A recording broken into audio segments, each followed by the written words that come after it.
Good evening and welcome to Gattsy on Goosebumps, the show in which I review every single one of R.L. Stine's Goosebumps books from the original series. Joining me today for a very special collaboration episode is none other than the minor YouTube celebrity, Billius. G'day. Billius, Oh, watch out. Spilled a bit there. You've always been a fan of the Goosebumps books, is that right? Yeah, Goosebumps has always been a pretty interesting read. Good scare every now and then, not all of them. There's been some bad titles, good titles. Well, how do you rank this one today? Good title or bad title? I rate this one a good title up until the end. Of course, every Goosebumps book has a plot twist, and this one has had quite a doozy.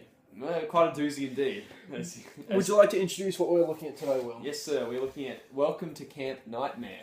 Welcome to Camp Nightmare would be the first of another sub-series in the Goosebumps books, which is events taking place at a summer camp, which seems to be an American tradition, but nothing we can really compare it to in Australia. In Australia, no. We don't really have summer camps. No, it's like 48 degrees. You can't even sleep outside in the night time because it's so fucking hot. Yeah. We'll take a look at the classic Tim Jacobs cover art here. Will, how do you rate the cover art? Cover art, very good. That's what every Goosebumps book has, a cover art that draws me to it. That's how I judge a Goosebumps book. That's how I determine how to read it. It's the cover art. I previously explained in this series my rule is less is more. When there's less to sort of look at, the more scary it is. Yeah, exactly. Yeah, you know. And this one is pretty. It's got the monster on the left of the camp, the tent there. Just cropping on in there. Yeah, exactly. Would you like to read us through the both the tagline on the front and the blurb on the back? Yes, sir. So it's R.L. Stine's Goosebumps, Welcome to Camp Nightmare. It's the little camp of horrors. Now, look, I don't know about that one. That's pretty... Yeah, they're pretty hit and miss, these ones. That's pretty shit, that one.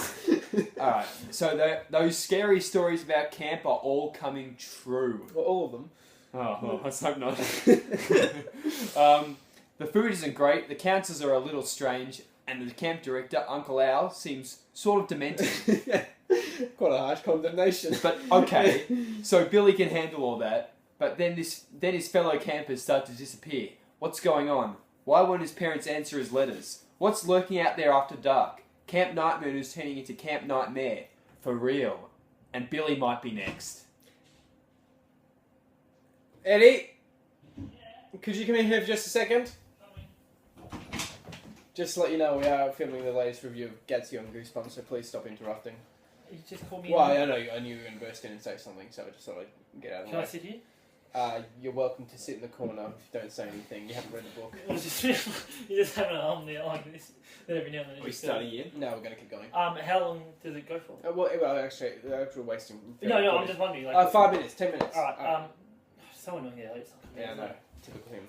Oh, yeah. Can I have a soda? No, don't have any cider. There's Melbourne Bitter if you want. Melbourne Bitter. Actually, do have to get back to this. I have limited space on this, so if you can... Sorry, boys. You're welcome. Sorry about him.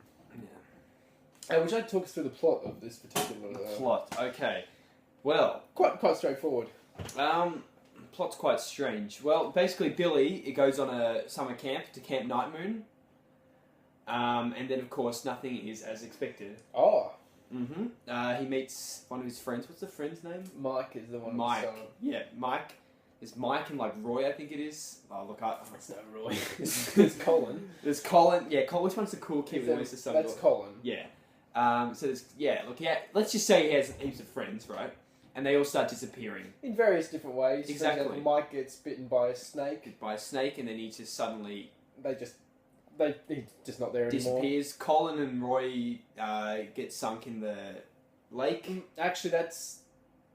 No, they later on. They go missing on a hike. Oh, okay. And then he gets 2 replacement friends, and they go missing on a hike. Right.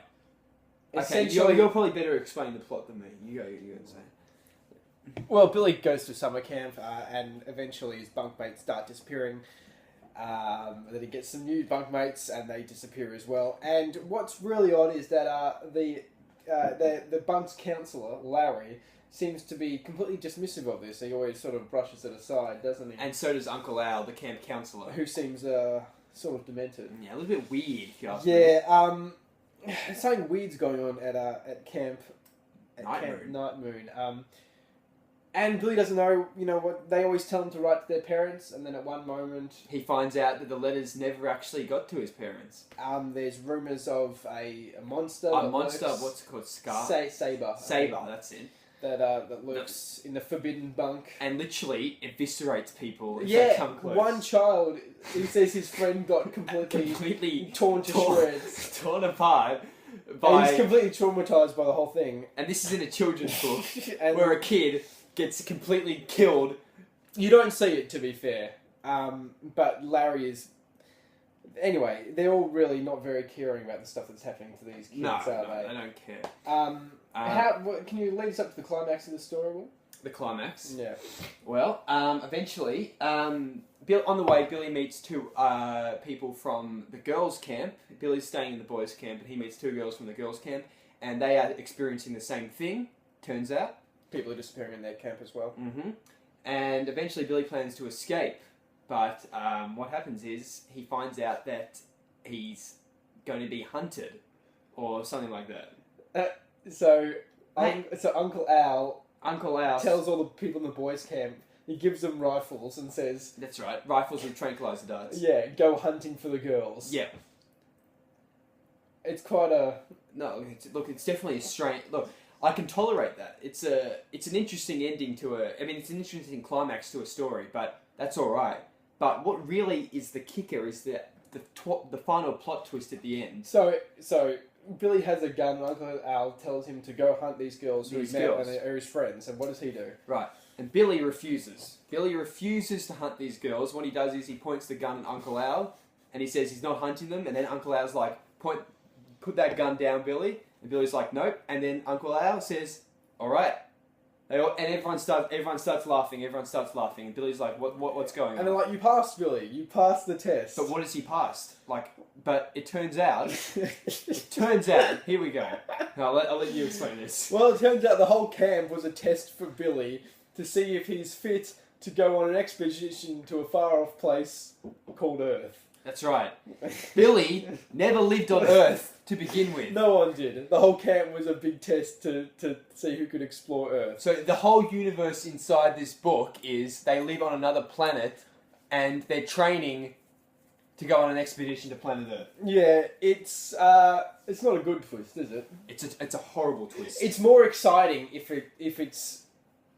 it's more exciting if it's a camp on Earth and all these bad things are happening and the councils just refuse to acknowledge it. Exactly. And what's the monster's name? Saber. Saber. There's no point to him. It just Besides, this doesn't explain anything about it. No, there's a rumor of a monster. You can never get anything about it. It's just it's weird. It's like all these weird things happening, and sort of that don't really make sense. And then the climax comes, and it's meant to sort of make sense. And it's just like for example, there's a scene in which the counsellor Larry throws a ball real hard at one of the students. That's right. But that's not part of the test. Like, what does that prove? It just has a counsellor, trying to injure another one of the students. And it turns out they're both actors anyway, so why did it happen? It's just a really weird thing to include in the It's book. just bizarre. Look, I don't know what to think about the story. Look, it definitely had potential. Yeah. It definitely had potential to be a good story. But And there are certainly moments where you sort of feel for Billy. He's in this foreign situation. He can't call home. There's no phone. He can't write to his parents. He feels like he's trapped. Exactly. And you certainly, at that point, you really start to feel for him, don't you? But as the story progresses, you find out, okay, it's not that bad.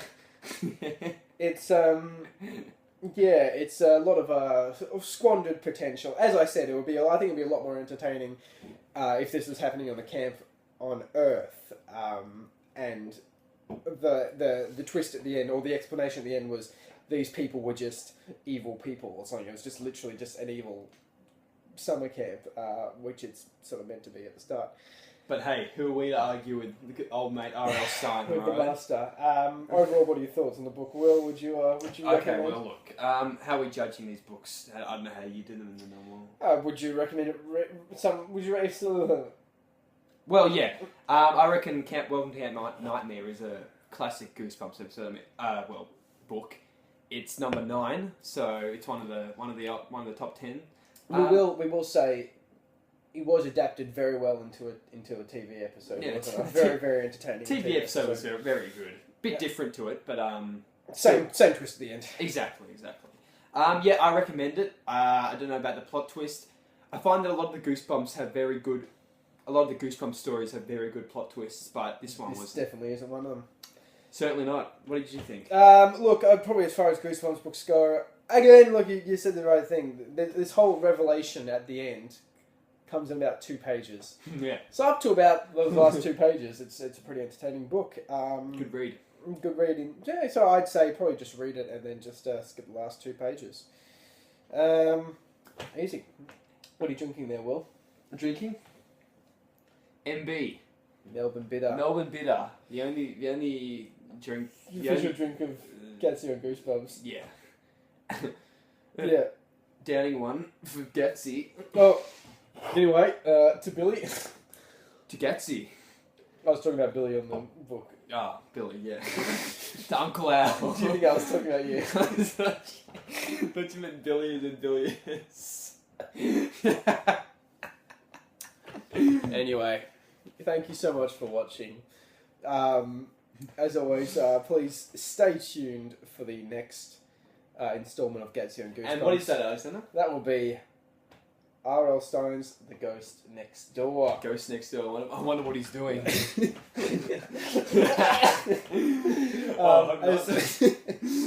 As always, thank you for watching, and please stay spooky. Do your catchphrase at the end. Tits!